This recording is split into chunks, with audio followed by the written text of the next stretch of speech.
What a day. Welcome to the Chantel Malord show of That's Not Your Life. Today I have a great show for you and you don't want to miss it. In this episode, you'll get an opportunity to see Nancy and Stefan together as they discuss their differences for what is it that's going to work for their relationship. There are just a lot of times I feel like he doesn't like me. When you see something that's out of place and we're all wondering how did he get there. Of course, in previous episodes, you had an opportunity to meet Stefan and hear about his situation as he is attempting to navigate life with Nancy in his present situation, and while still attempting to navigate his emotions for his late wife. Also, you had an opportunity to meet Nancy, who is making headways as she attempts to navigate between what is going on with her and Stefan and standing for her and him, coming up and working out strategies to evolve from this place that they're in. Join us as we further discuss Nancy and Stefan.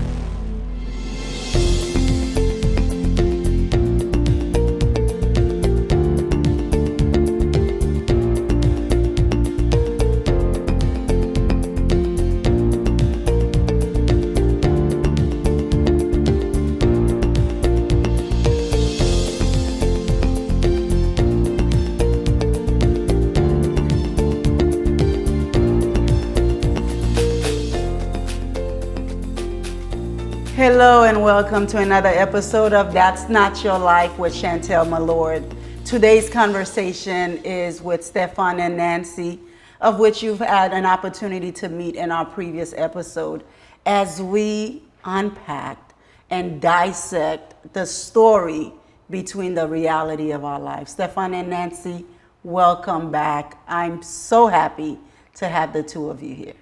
Thank you for having us. Happy to be back. It's good to have you guys.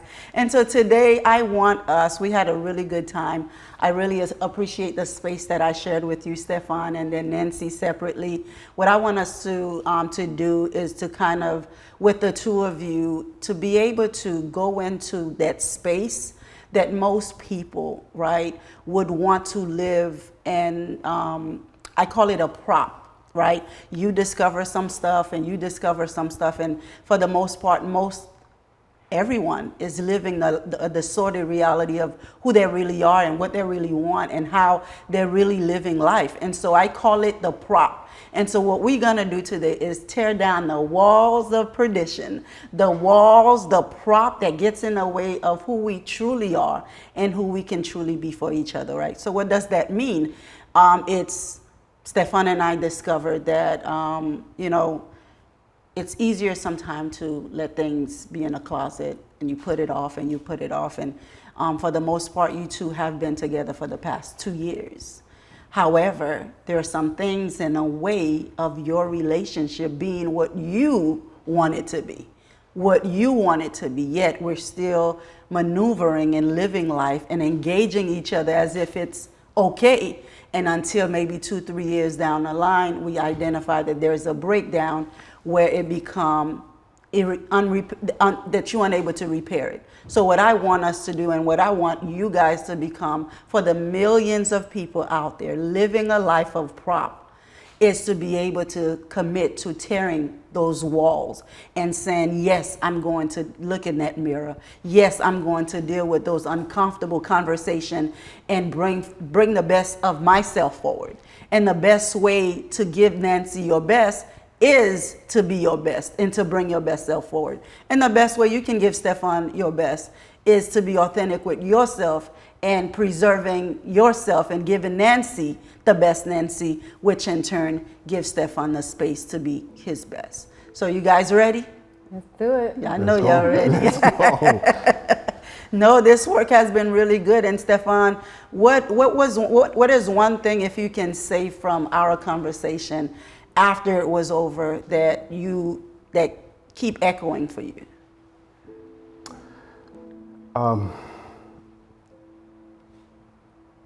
There are some pieces that I still, well, a lot of pieces that I need to work on. And it's more so just that letting go because, as you said, to leave, there's no space. Right. And I convinced myself that that was okay. Right.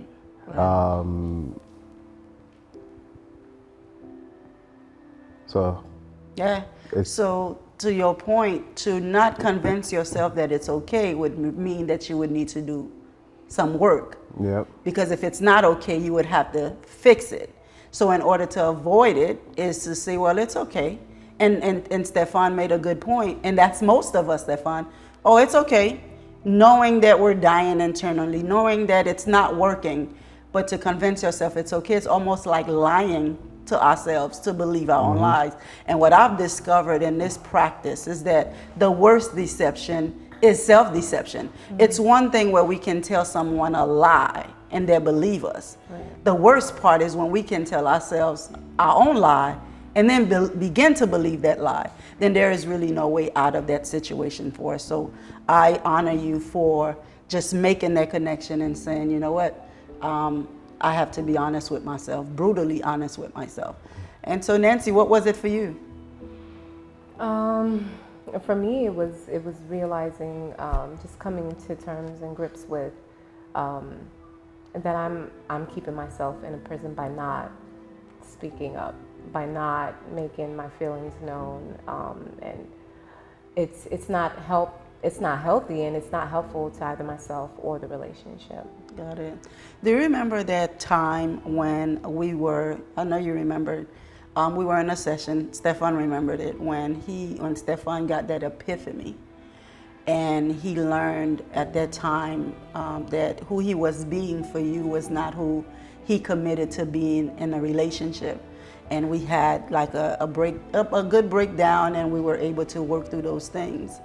And then, how long did that last, Stefan, in your mind before you reverted back to that space? Because we're back here again, right? And so, how long did you think that lasts for you guys? For me, I think it maybe lasted a couple of days. Okay, got it. So, and part of that, and part of the discovery was that, you know, there was no room for Nancy, and we both identified that as your deceased wife clothes was still in the same closet.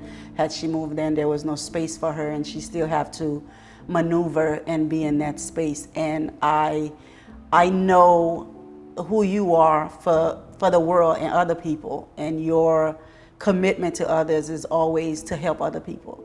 And so there is no way that you would commit to putting Nancy or anyone in a position that makes them feel small. And some of the aspect that Nancy felt was that she was trying another way, felt like she wasn't worthy. You know, those are the feelings that associated with that feeling.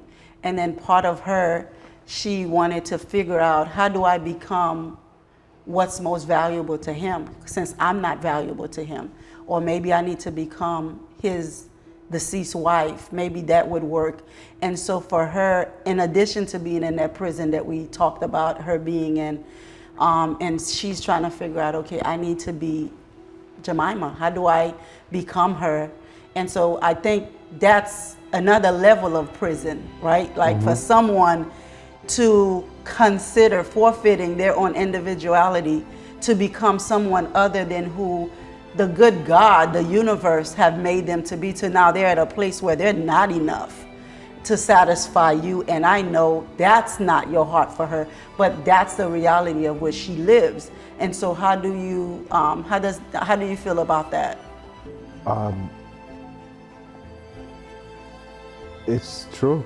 That's what it is, right? And because I like to show what rather than just say it's going to be different. That doesn't do anything. But through therapy, through unveiling and moving forward is a daily practice. Yes, it is. And then And I got you guys. I'm willing to, and I know we talked about it. It's the next part of what we're talking about here is taking the action to get you the release, and to move forward. Because I think sometimes we commit here, but then we don't commit in action. And so the next step is to really find out what is it going to take to move this out of the way so that you guys can get the result that you really need. I'm with it. I know you are. I know.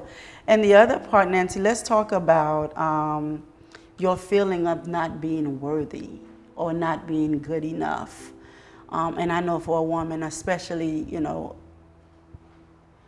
a woman of your caliber, to have done so much to bring yourself to the level, putting yourself through school and doing the internal work to become a powerful woman, and to now be in a relationship with the man that you love, that you're in love with, and yet you feeling unworthy. I mean, I came in as myself. I mean, I'm sitting here, he chose me as myself, my individual self. And then somehow that just wasn't enough. So then you start to look, well, what's wrong? And a lot of women kind of do that when, you know, when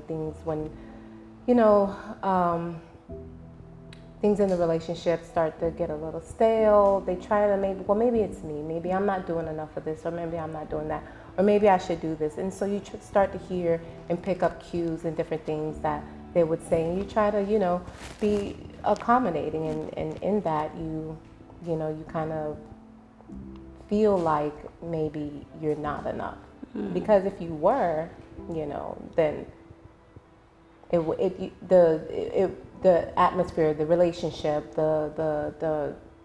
it wouldn't be like that, you know. Right.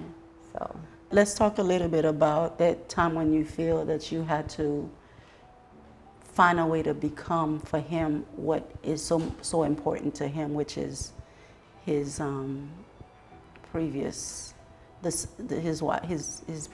deceased wife. Let's talk a little bit about that. Let's unpack that a little.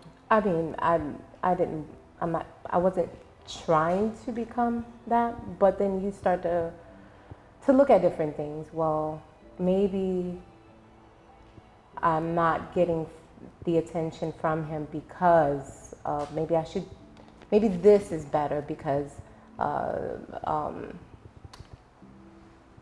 that's what he's missing. That's what he wants. So then I try to do some different things with myself to try to see if that would, but it never really is the answer.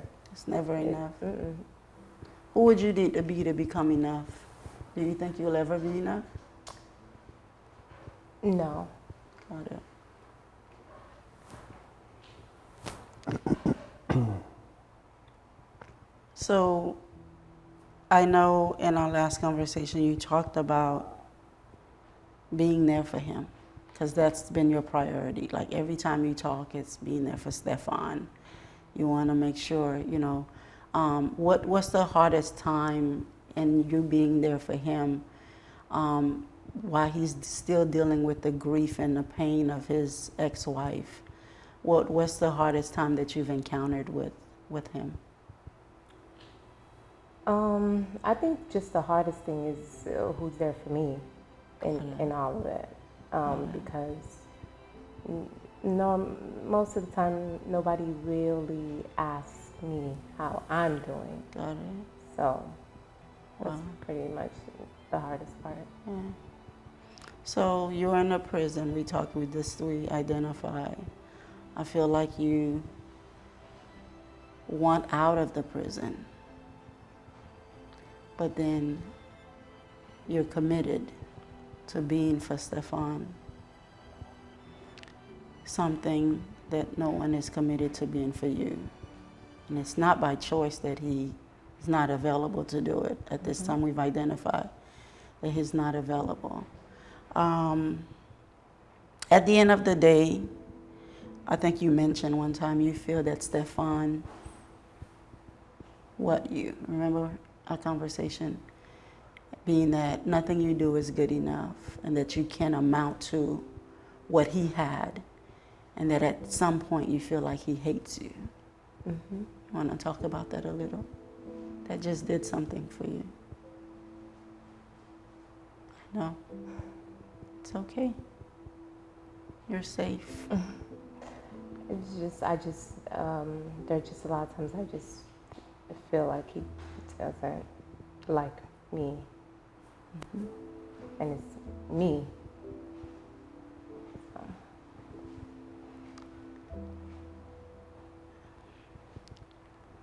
Stefan, this is the woman you chose.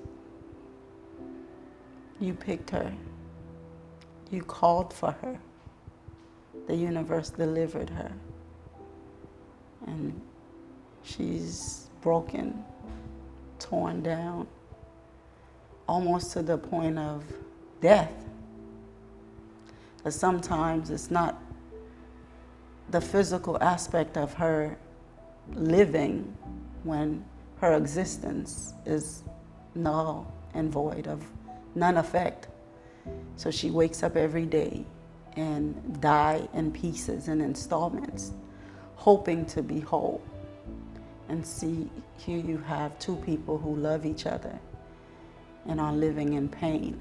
Yet you guys get up every day hoping that this pain would somehow end. But the only people that can end that pain is you guys. And what's going to require you guys to end that pain is to talk about it. Pretending that it doesn't exist doesn't work, because it's festering, it's hurting you. It's causing so much harm to you. And I can tell that it's breaking him. But in it breaking him, and I know Stefan didn't bring you here to die. He didn't invite you into his space and committed to get support to destroy the very thing that he wants. Yet this is what's going on, Stefan. So how do you feel about that?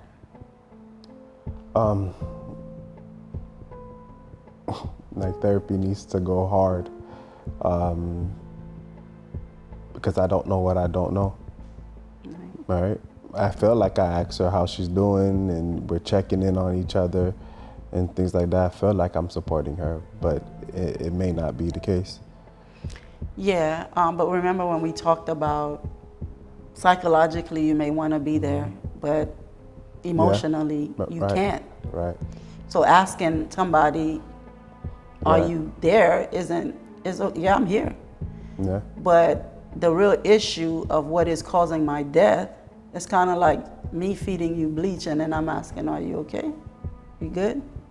Yeah, as far as I know, I'm as good as that bleach is, or as I'm as good as that poison is.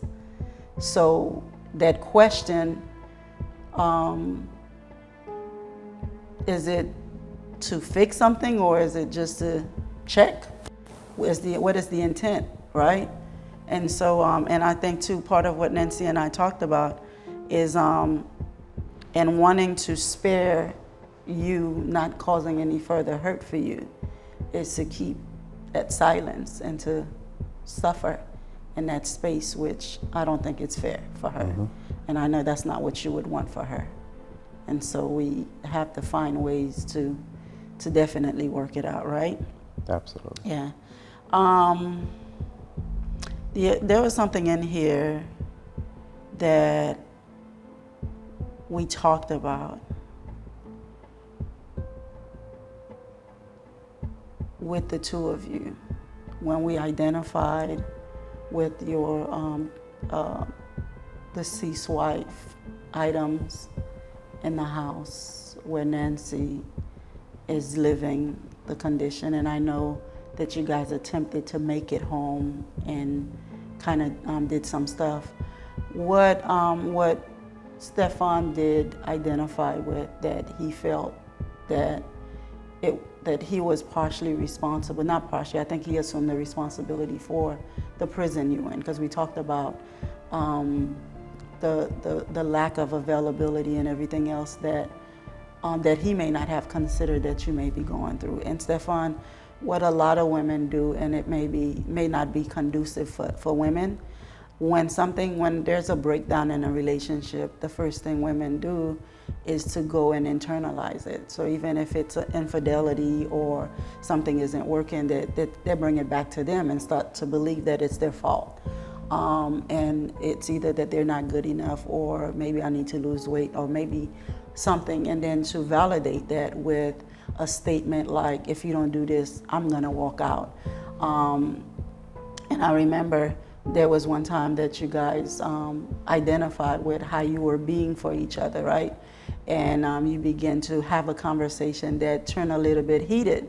And then in part of that heat, you stopped and you said, let's record this so we can take it back to Chantel to dissect it. Y'all remember that moment? Yeah. Right. And so, and then you begin to play it, and I saw that you were disgusted. And here you was bringing it up to kind of say, this is how Nancy's showing up, and only to find out, wait, I'm showing off worse off in this situation, or just as worse as Nancy is showing off up in that situation. And at that point, you made a decision to do better. But better in what way? Did you guys improve in any way? For me, it was really looking at every aspect of my life and kind of seeing things, trying to look outside of myself, towards myself, and judge myself in how I thought I was showing up, and maybe not giving the space, whether that's Nancy or anybody else I speak to, for rebuttal, or for the rebuttal, the appropriate rebuttal. Yeah. Right. Do you feel in any way that there's a resentment for Nancy somehow, that there's something she's done that make her think that you don't like her anymore? Is there any resentment on any of your parts that is being masked because you didn't deal with it in any way? I think for me, it's ownership. You know what I mean? Like when you see something that's out of place and we're all wondering how did it get there, instead of just saying, oh yeah, I did that. Maybe she doesn't want to put that tally on her. Okay. You know, and that doesn't, for me, I can't fix what I don't know. So that kind of left a bad taste in your mouth. Yeah. Got it. And so those kind of, and then again, now what we're gonna do is address that situation, because that goes where? In our practice, in the modules that we've gone through, that situation, that issue is now where? On the what? Cart. We put it on a cart. And then the cart begins to get heavier and heavier and heavier. So in the practice, the tools that you have, not making each other wrong, speaking into the listening of each other, and being present to each other, and doing your personal inventory, the different tools. I mean, I can go on and on and on and on. You have the tools to make your relationship work. The breakdown comes when you choose to do what? Neglect to use those tools. In addition to neglecting to use those tools, there are underlying issues that we have to bring to the surface, the forefront, that is preventing you guys from being. I have a question. Do you want this relationship? Yes. Do you guys want this relationship? How bad do you want this relationship? Enough to be here. Enough to be here. Okay, got it. So when you want in a relationship, Stefan, as both of you as investors, and you guys are outstanding at your craft and business, what is the number one thing you would say that your business required of you? Presence. Your presence. Otherwise, you lose what? You lose money. Okay? Your business or businesses cannot be neglected for a moment or without the right system and structure. Otherwise, you would lose money. So you're committed to that. It is going to require the same amount of effort, the same amount of commitment, the same amount of drive in order for you to be that for each other. This is your business. This is your business. And if you don't have the right standard operating procedure for how that business is going to be conducted, you can forget it. And this is where a lot of us suffer unnecessarily, because we think, oh, I can become neglectful, I can become careless when it comes to my personal self-care or when it comes to my relationship. But when it's business, I need to take care of that because it's evident, it's tangible. And then we make the other things in life untangible. Your relationship is tangible. On a scale of 1 to 10, how committed you think, where's Nancy in that equation? And you said a what? You remember? 7. A 7. And I asked Nancy the very same question. On a scale of 1 to 10, and how committed Stefan is to you. Tell Stefan your number. 7. 7. She hit it right on. She knows where she is in that equation. And I don't think, 7 is, is three points away from 10, but it's not as far as maybe a 4 or 5, which let me know that you guys can have this be worked, can have this be committed. And it's going to take both of you, because I'm committed. You told me you're ready, right? Y'all ready to take this up? Yeah. You ready to turn the heat up? Let's go. Let's turn this heat up. Let's do it. Let's go. When Chantel asked, how committed we are and how ready we were to do the work, I've always been ready to do the work since the very beginning, since you promised me an awesome journey. I thought I was ready too. Thought I was ready, huh? Thank you guys so much for your vulnerability, for understanding that you're not alone, that majority of people live their life not knowing that they don't know that they're living in a space that is not conducive for their vitality. And so you being that difference for them is what matters to me. So thank you for being who you are and for showing up in your authentic self. I honor you too for being here. Hello, my name is Chantel Malord with the Chantel Malord Show. I'm so glad you and I are connected. Remember to follow me on all my social media platforms and visit me at chantelmalord.com as we further this conversation. Let's stay connected.